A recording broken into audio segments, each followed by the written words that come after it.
Kepala Pusat Penerangan Hukum Kejaksaan Agung Ketut Sumedana menyayangkan jika terdapat intimidasi yang diarahkan kepada wartawan usai pemeriksaan Menteri Perekonomian Erlangga Hartarto di Kejaksaan Agung kemarin.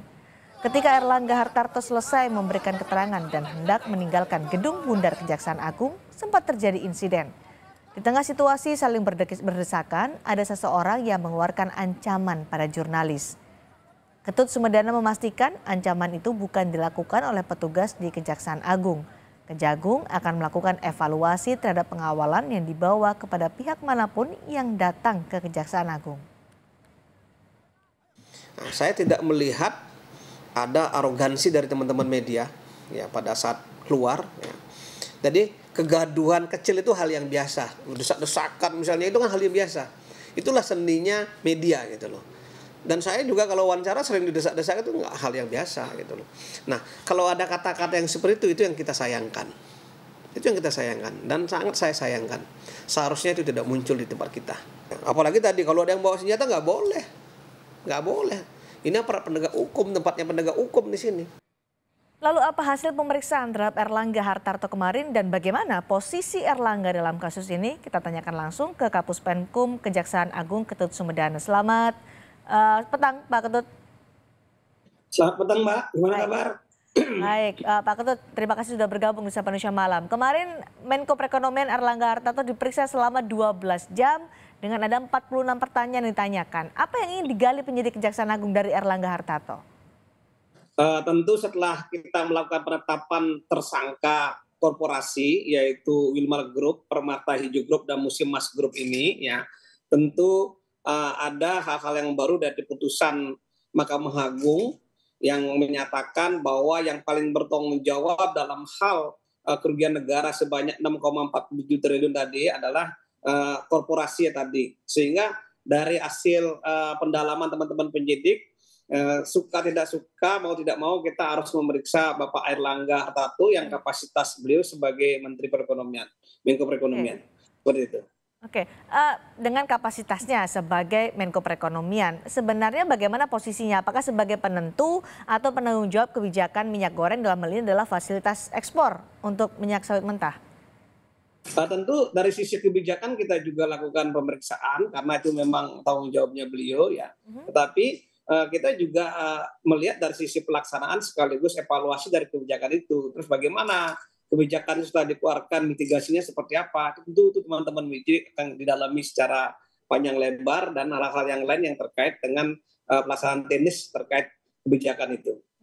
Kemarin kan ada tersangka korporasi ada 3, kemudian yang sudah inkrah atau berkeputusan tetap ada 5 orang terdakwa. Ya. Yang terakhir adalah salah satu adalah pejabat di Kementerian Perdagangan ya, Pak Ketut. Lalu kenapa kemudian ada Menko Perekonomian yang ikut diperiksa?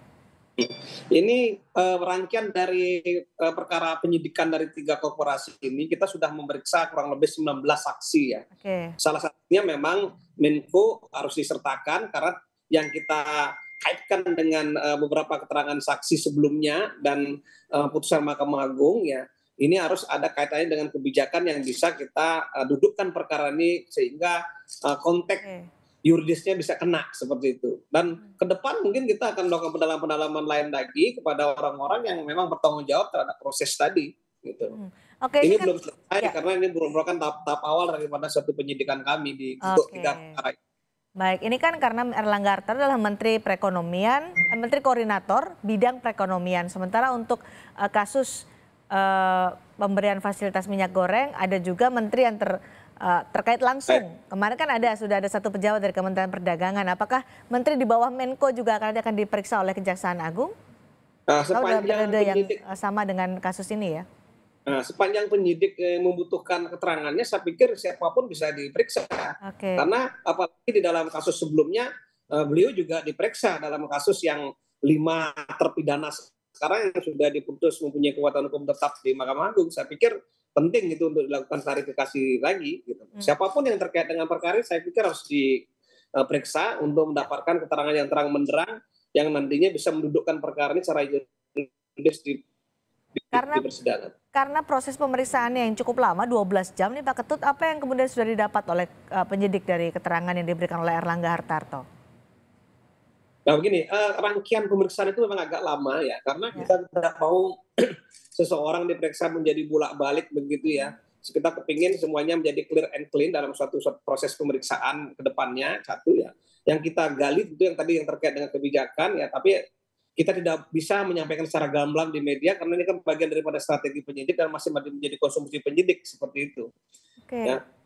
Mhm. Setelah pemeriksaan Erlangga, apa langkah selanjutnya dari Kejaksaan Agung untuk kasus ini, Pak Ketut? Sampai saat ini untuk pemberkasan dari 3 tersangka korporasi ini masih kita lakukan pemanggilan dan pemeriksaan ya, dan hari ini juga kita ada yang kita periksa dan kita rilis pada hari ini, dan sampai ke depannya tentu sampai perkara ini menjadi tuntas ya. Kalau tidak salah dulu pada kasus yang pertama hampir 150 orang kita juga periksa sebagai saksi, dan ini akan bergulir terus pemeriksaan saksinya. Apalagi perkara ini baru kita tetapkan semenjak 15 Juni kemarin ya, hampir 1 bulan ya. Itu perkara yang seperti ini tidak mudah, apalagi kita mengejar korporasi seperti itu. Oke, apakah dengan setelah 3 korporasi dijadikan tersangka masih ada pihak-pihak lain yang kemungkinan menjadi tersangka dalam kasus ini? Kalau itu kita lihat nanti ke depannya. Kita lihat ke depannya seperti apa ya. Kami sedang bekerja dan teman-teman penyidik juga telah berupaya juga melakukan aset tracing ya, berupa penyitaan aset. Kalau tidak salah kemarin juga kami sampaikan ke media bahwa ada 64 kapal yang sudah kita sita, beberapa helikopter kita sita, beberapa aset tanah juga kita sita. Nah ini kami sedang bekerja untuk melakukan itu. Baik, 12 jam diperiksa di Kejaksaan Agung terkait dengan izin ekspor minyak sawit mentah, termasuk diantara adalah minyak goreng. Terima kasih Pak Ketut Sumedana sudah berbagi informasi di Sapa Indonesia Malam hari ini.